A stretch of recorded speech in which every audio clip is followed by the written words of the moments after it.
علیکم ورحمۃ اللہ تعالی وبرکاتہ۔ وعلیکم السلام ورحمۃ اللہ وبرکاتہ۔ الحمد للہ رب العالمین، والصلاة والسلام علی امام الانبیاء والمرسلین، وعلى آلہ واصحابہ اجمعین، اما بعد، فقد روی عن عبد اللہ بن مسعود رضی اللہ تعالی عنہ قال قال رسول اللہ صلی اللہ تعالی علیہ وسلم: المرء مع من احب، صدق رسول اللہ صلی اللہ تعالی علیہ وسلم۔ پڑھیے الصلاۃ والسلام علیک یا رسول اللہ، الصلاۃ والسلام علیک یا رسول اللہ، الصلاۃ والسلام علیک یا خاتم النبیین، الصلاۃ والسلام علیک یا خاتم النبیین، وعلی آلک وعلی آلک واصحابک واصحابک یا شفیع المذنبین۔ یا شفیع المذنبین۔ پیارے آقا علیہ الصلاۃ والتسلیم کے پیارے دیوانوں، حضرت عبداللہ ابن مسعود رضی اللہ تعالی عنہ حضور علیہ الصلاۃ والسلام کے اس ارشاد کو روایت کرتے گئے کہ اللہ کے رسول علیہ الصلاۃ والسلام نے ارشاد فرمایا: المرء مع من احب۔ حضور علیہ الصلاۃ والسلام کا یہ ارشاد یقیناً ظاہری طور پر بہت زیادہ مختصر گئے، دیکھنے میں بڑے کم الفاظ اس میں آپ کو نظر آئیں گے اور بہت ہی مختصر سا یہ ارشاد گئے، لیکن اگر اس کے مطلب پر بندہ غور کریں تو اسے پتہ چلے گا کہ اس حدیث میں اللہ کے رسول علیہ الصلاۃ والسلام نے کتنی اہم نصیحت بیان فرمائی ہے۔ چنانچہ اللہ کے رسول علیہ الصلاۃ والسلام ارشاد فرماتے گئے: المرء مع من احب، یعنی انسان اس کے ساتھ ہوتا گئے جس سے وہ محبت کرتا گئے۔ کیا مطلب؟ کہ انسان کا معاملہ دنیاوی اعتبار سے بھی یہ ہوتا گئے کہ انسان جس سے محبت کرتا گئے دنیا میں بھی وہ اس کے ساتھ رہتا گئے، اور آخرت کا معاملہ بھی یہ ہوگا کہ انسان جس سے محبت کرے گا آخرت میں کل بروز قیامت اس کا حشر اسی کے ساتھ ہوگا جس سے وہ محبت کر رہا ہے۔ تو یہاں سے پتہ چلا کہ اگر کوئی اللہ تبارک و تعالیٰ کے برگزیدہ بندوں سے محبت کرتا گئے، اگر کوئی اولیاء کرام سے محبت کرتا گئے، اگر کوئی اللہ تعالیٰ کے نیک بندوں سے محبت کرتا گئے، تو ایسے شخص کا انجام حدیث پاک کی روشنی میں انہی اولیاء کرام اور انہی اللہ کے نیک بندوں کے ساتھ ہوگا۔ اس کے بمقابل اگر کوئی دنیا میں اللہ تبارک و تعالیٰ کے نافرمانوں سے محبت کرتا گئے، دنیا میں اگر کوئی گنہگاروں سے محبت کرتا گئے، دنیا میں اگر کوئی مالداروں سے محبت کرتا گئے، تو پھر ایسے شخص کا انجام بھی انہی گنہگاروں کے ساتھ اور نافرمانوں کے ساتھ ہوگا۔ تو حدیث پاک کو ذہن میں رکھیں، اس کے مطابق عمل کی کوشش کریں۔ المرء مع من احب۔ اب آئیے سوالات و جوابات کا سلسلہ شروع کرتے ہیں۔ السلام علیکم ورحمۃ اللہ وبرکاتہ۔ وعلیکم السلام ورحمۃ اللہ۔ حضور مفتی صاحب کی بارگاہ میں سب سے پہلا سوال یہ ہے کہ جانور کا چمڑا اتارنے کے بعد گوشت میں جو تھوڑا بہت خون ہوتا ہے اس کے متعلق شریعت کا کیا حکم رہے گا؟ گوشت کے حوالے سے شریعت کا حکم یہی رہتا ہے کہ گوشت کو اچھی طریقے سے صاف کر لیا جائے، پانی کے ذریعہ اس کو اچھی طریقے سے دھو لیا جائے۔ اب اس کے بعد اگر مان لیجئے کہ گوشت کے اندر کچھ خون باقی رہ گیا، جو بہتا ہوا خون نہیں کہ گوشت کے اندر کچھ باقی رہ گیا کہ تو ایسا خون ناپاک نہیں مانا جائے گا۔ البتہ گوشت کے اوپر جو خون لگا ہوا رہتا ہے، گوشت کے اوپر جو خون ہمیں نظر آتا ہے، پانی کے ذریعہ اس کو تو پاک و صاف کیا جائے گا، اس کو اچھی طریقے سے دھو کر کے اس خون کو ختم کر دیا جائے گا۔ یہی حکم مرغی کے گوشت کے حوالے سے بھی رہے گا کہ اس کے اوپر جو خون نظر آتا ہے پانی کے ذریعہ اس کو اچھی طریقے سے دھو لیا جائے۔ البتہ گوشت کے اندر اگر خون باقی رہ جاتا ہے تو وہ معاف ہے، اس کو پاک کرنا شرعاً کوئی ضروری نہیں ہے۔ جی حضور، ایک سوال یہ ہے کہ اوجڑی کھانے کا کیا حکم ہے اور کسی غیر مسلم کو اوجڑی دے سکتے ہیں یا نہیں؟ اوجری کے حوالے سے یہ ذہن میں رکھیں کہ اوجری کے دو حصے ہوا کرتے ہیں۔ ایک حصہ تو وہ ہوتا ہے کہ جو ناپاکی سے ملا ہوا ہوتا ہے، جیسے مان لیجئے کہ یہ نیچے والا حصہ جو نیچے والی چربی ہے وہ نیچے ناپاکی سے ملی ہوئی رہتی ہے، اور اس کے اوپر ایک اور چربی ہوتی ہے جو چربی نکالی جاتی ہے اور باضابطہ اس کو بھی کھایا جاتا ہے۔ تو ان میں جو نیچے والی جو چربی ہے جو ناپاکی سے ملی ہوئی ہے، اوجری کا جو نیچے والا حصہ ہے جو ناپاکی سے متصل ہے، تو اس حصے کو کھانا مکروہ تحریمی ہے، اس کو کھانے کی اجازت نہیں ہے۔ البتہ جو اوپر والی چربی ہوتی ہے جو ناپاکی سے متصل نہیں ہوتی، اگر اس کو الگ کیا جائے، اچھی طرح صاف کر کے اس کو کھایا جائے تو شرعاً اس میں کوئی ممانعت نہیں ہے۔ اوجری کا جو اندر والا حصہ ہے جس کو کھانے کی اجازت نہیں ہے، اگر غیر مسلم اپنے طور پر لینا چاہتے ہیں، غیر مسلم اس کو لینے کے لیے آتے ہیں، تو ان کی مرضی کے مطابق اگر وہ لینا چاہتے ہیں تو بالکل ان کو دے سکتے ہیں۔ اس کے علاوہ جانور کے جسم کے وہ حصے کہ جن کو شرعاً کھانا جائز نہیں ہے، اگر غیر مسلم اپنی مرضی سے لینا چاہتے ہیں، آپ زبردستی ان پر نہیں کرتے ہیں، تو آپ ان کی مرضی کے مطابق انہیں دے سکتے ہیں۔ جی حضور، ایک سوال یہ ہے کہ قربانی کے گوشت کو کافر یا غیر مسلم کو دینا کیسا ہے؟ یہاں پر میں دو جہتوں سے اس کی وضاحت کرنا چاہوں گا کہ ہمارے یہاں پر جو کافر ہیں، اگر آپ ان کے مذہب کے اعتبار سے دیکھیں، وہ خود بیان کرتے ہیں کہ ان کے مذہب کے اعتبار سے اس طرح کا گوشت کھانے کی اجازت ان کو نہیں ہے۔ آپ دیکھتے ہوں گے بڑی سختی سے وہ منع بھی کرتے ہیں اور بظاہر بچنے کی کوشش بھی کرتے ہیں۔ تو آپ شریعت کے اعتبار سے تو منع ہی گئے اور ان کے مذہب کے اعتبار سے بھی منع گئے، تو آخر ہم ایسا کام کیوں کریں کہ جو ان کو ناپسند ہو اور جس کو ان کے مذہب نے ناپسند کیا ہو؟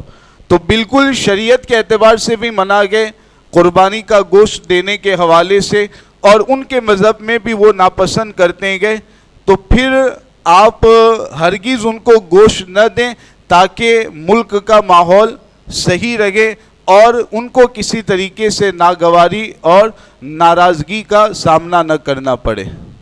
سبحان اللہ۔ جی حضور، ایک سوال یہ ہے کہ قربانی کے جانور کی جو ہڈیاں بچ جاتی ہے، ان ہڈیوں کو جنگل میں پھینکنا کیسا ہے؟ اب ویسے تو جنگلات ہوتے نہیں گئے، اور اگر کسی کے گاؤں میں جنگل گئے تو بالکل ہڈیوں کو ایسا تو ہے نہیں کہ قربانی کے گوشت کی ہڈیاں سنبھال کر کے رکھنی گئے۔ ان کو بھی پھینکنے ہی کا حکم ہوتا ہے کہ پھینکنے کی اجازت رہتی ہے، تو چاہے جنگل میں پھینکے یا پھر منگل میں پھینکے، اس کو پھینکنا شرعاً جائز ہے، کوئی حرج نہیں ہے۔ تو یہ سوال کہ جنگل میں پھینکنا، اس کا کوئی مطلب نہیں ہے۔ گوشت جس کو کھانا جائز ہے، اس کو کھانے کے بعد جو باقی چیزیں بچتی ہے جن کو انسان کھا نہیں سکتا ہے، ان کو پھینکنے کی اجازت ہے، وہ کہیں بھی پھینکنا چاہیں تو پھینک سکتے ہیں۔ جی حضور، ایک سوال یہ ہے کہ اگر کوئی شخص عقیقہ اور قربانی دونوں ایک ساتھ کرنا چاہتا ہے تو اب دونوں کی دعا وہ کس طریقے سے پڑھے گا؟ ویسے پہلے یہ بتا دوں کہ ایک بڑے جانور میں اگر کچھ حصے قربانی کے اور کچھ حصے عقیقے کے رکھنا چاہتے ہیں، شرعاً بالکل اجازت ہے، جائز ہے، کوئی حرج اس میں نہیں ہے۔ بہتر یہ ہوتا ہے کہ بچے کی طرف سے 2 حصے رکھے جائے اور بچی کی طرف سے 1 حصہ رکھا جائے۔ یہ بہتر ہے کہ اگر کوئی بچے کی طرف سے بھی 1 حصہ رکھتا ہے تو امید ہے کہ عقیقے کی سنت اس کی بھی ادا ہو جائے گی۔ تو قربانی کے ساتھ ساتھ عقیقے کے حصے بھی بڑے جانور میں رکھنے کی شرعاً اجازت ہے۔ اب سوال یہ پیدا ہوا کہ قربانی کی بھی نیت کرنی ہے، عقیقے کی بھی نیت کرنی ہے۔ ویسے زبان سے نیت ضروری نہیں کہ سنت مستحبہ ہے، لیکن اب کرنا چاہتے ہیں تو کس انداز میں کریں؟ تو پہلے قربانی کی نیت کر لیں، اس کے بعد عقیقے کی نیت کر لیں، یہ طریقہ رہے گا۔ عقیقے کی نیت میں جن لوگوں کی طرف سے عقیقہ کیا جا رہا ہے، عقیقے کی نیت میں ان کا نام لے لیں، پھر قربانی کرنے کے بعد، ذبح کرنے کے بعد جو قربانی کی نیت پڑھی جاتی ہے، اس میں جن لوگوں کی طرف سے قربانی کی جا رہی ہے ان کا نام ذکر کر دیا جائے۔ تو اس طور پر پہلے قربانی کی نیت، پھر عقیقے کی نیت کر کے جانور کو ذبح کرنے کی شرعاً اجازت رہے گی۔ جی حضور، ایک سوال یہ ہے کہ اگر کسی کی عید کی نماز کی 1 رکعت چھوٹ گئی یا امام صاحب تکبیر کہنا بھول گئے تو اس کے متعلق شریعت کا کیا حکم رہے گا؟ اگر 1 رکعت چھوٹ جائے، ویسے یہ عام طور پر معاملہ پیش نہیں آتا ہے، لیکن مان لیجئے کہ اگر کسی کی عید کی 1 رکعت چھوٹ جاتی ہے تو ایسے شخص کے لیے بالکل یہی حکم رہے گا جیسے عام نمازوں میں حکم رہتا ہے کہ 1 رکعت چھوٹی ہے تو امام کے سلام پھیرنے کے بعد، امام جب سلام پھیرے گا تو وہ اپنی 1 رکعت چھوٹی ہوئی جو ہے اس کو ادا کرنے کے لیے کھڑا ہو جائے گا۔ یہاں پر بھی بالکل ویسا ہی حکم رہے گا کہ جو 1 رکعت چھوٹی ہے اس کو ادا کرنے کے لیے کھڑا ہو جائے گا۔ اب عید کی نماز میں چونکہ نماز کے بعد خطبہ ہوتا ہے تو اتنا وقت رہے گا کہ 1 رکعت وہ آرام سے پڑھ سکتا ہے، تب تک لوگ بیٹھے رہیں گے، چونکہ امام کا خطبہ سننا ہوتا ہے، تو یہ بندہ جلدی سے اپنی نماز کو، چھوٹی ہوئی رکعت کو مکمل کریں، پھر امام کی طرف متوجہ ہو جائے۔ یہ تو اس صورت میں ہے کہ اگر کسی کی عید کی 1 رکعت چھوٹ جائے اور اگر امام ہی تکبیر کہنا بھول جائے تو اس میں یہ معاملہ رہے گا کہ اگر مقتدی حضرات کو یاد ہے تو وہ لقمہ دے سکتے ہیں۔ پہلی صورت تو یہ ہے کہ مقتدی حضرات کو یاد ہے تو وہ لقمہ دے سکتے ہیں، اس کے مطابق پھر امام جو تکبیر چھوٹ رہی ہے اس تکبیر کو کہہ لیں گے۔ پھر بھی مان لیجئے کہ اگر امام سے 1 تکبیر چھوٹ جاتی ہے تو عید کی نماز کے بارے میں آپ جانتے ہیں کہ اس میں اگرچہ سجدہ سہو واجب ہو، پھر بھی عوام چونکہ زیادہ ہوتی ہے تو سجدہ سہو معاف ہوتا ہے، اس کے کرنے کی ضرورت نہیں ہوتی ہے۔ تو ویسے تو واجب ہے، اگر چھوٹے گا تو سجدہ سہو لازم ہوگا، لیکن عید کی نماز ہے لہذا اس میں سجدہ سہو نہیں کیا جائے گا، نماز ویسے ہی مکمل کر لیں گے، نماز ہو جائے گی۔ جی حضور، ایک سوال یہ ہے کہ نر اور مادہ دونوں جانور کی قربانی کر سکتے ہیں یا نہیں؟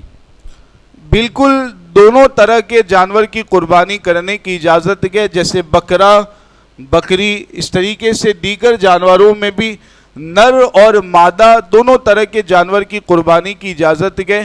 البتہ علماء نے یہ لکھا ہے کہ اگر مادہ جانور ہے جس کو دودھ آتا ہے یا مادہ جانور ہے جو گابھن ہے یعنی اس کے پیٹ میں بچہ ہے، تو بہتر یہ ہے کہ ایسے جانور کی قربانی نہ کی جائے. یہ بہتر ہے، اچھا ہے.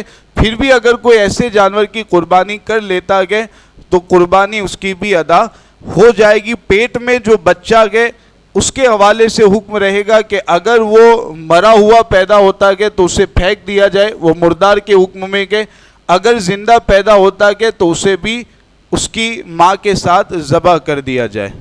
جی حضور، ایک سوال یہ ہے کہ اگر کسی شخص پر قربانی واجب تھی اور اس نے قربانی نہیں کی اور وہ اپنا عقیقہ کرنا چاہتا ہے تو یہ کیسا ہے؟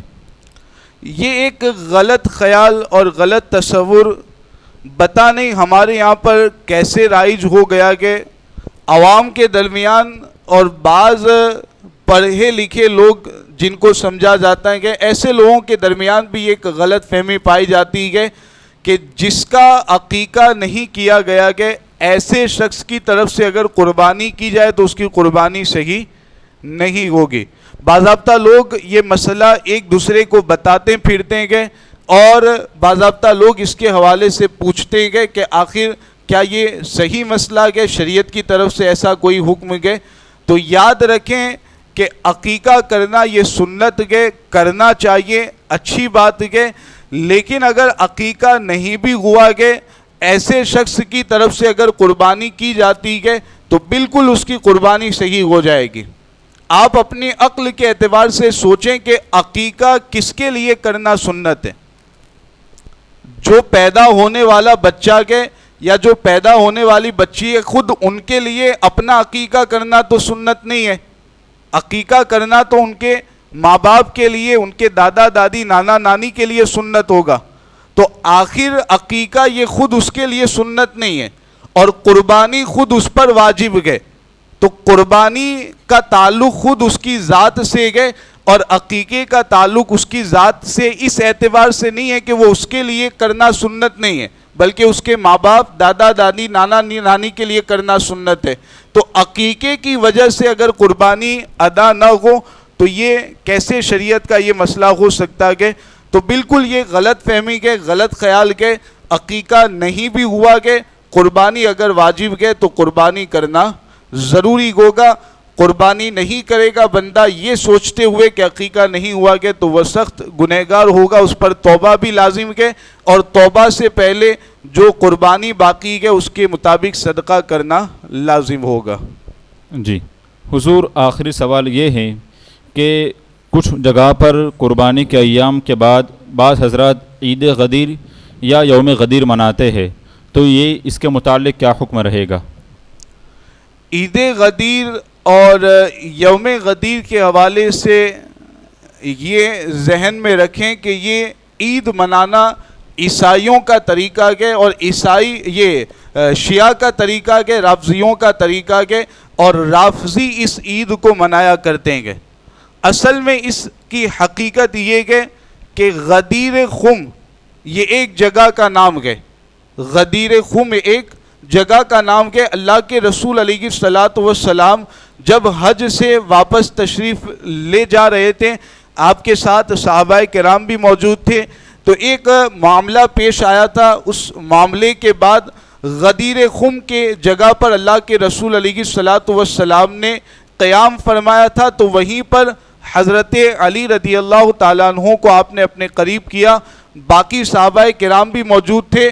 اس کا ایک پس منظر ہے، میں وہ تفصیل نہیں بتاتا، بس یہ ہے کہ اس پس منظر کی روشنی میں اللہ کے رسول علیہ الصلوۃ والسلام نے حضرت علی کو اپنے پاس بلا کر کے تمام صحابہ کو جمع کر کے فرمایا تھا، من کنت مولاہ فہذا علی مولا.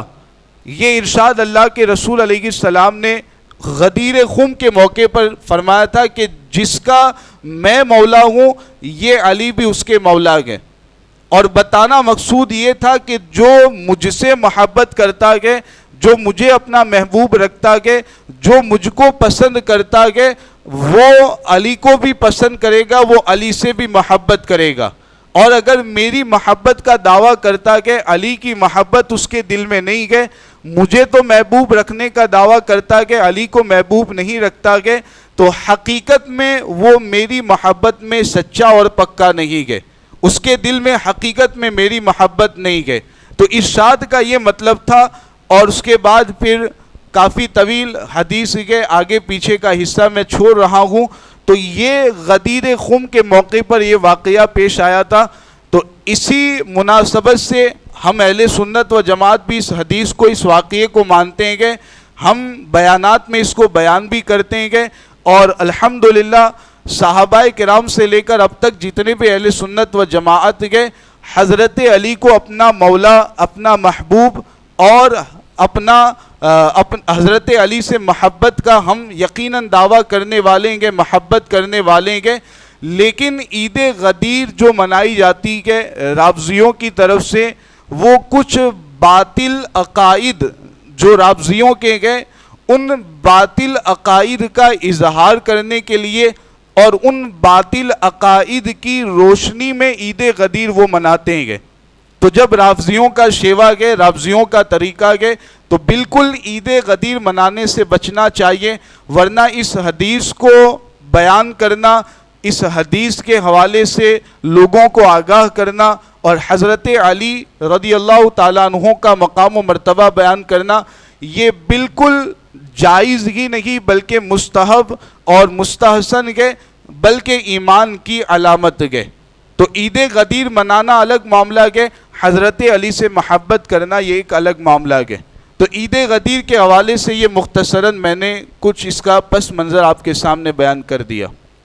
جزاک اللہ خیرہ۔ بسم اللہ الرحمن الرحیم، الصلاۃ والسلام علیک یا رسول اللہ وعلی آلک واصحابک یا نبی اللہ، اللہم احفظنا من کل بلاء الدنیا وعذاب الآخرہ، اللہم احفظنا من شر الشیاطین، اللہم احفظنا من شر الظالمین، اللہم احفظنا من شر الکافرین، وصلی اللہ تعالی علی خیر خلقہ محمد وعلی آلہ واصحابہ اجمعین برحمتک یا ارحم الراحمین۔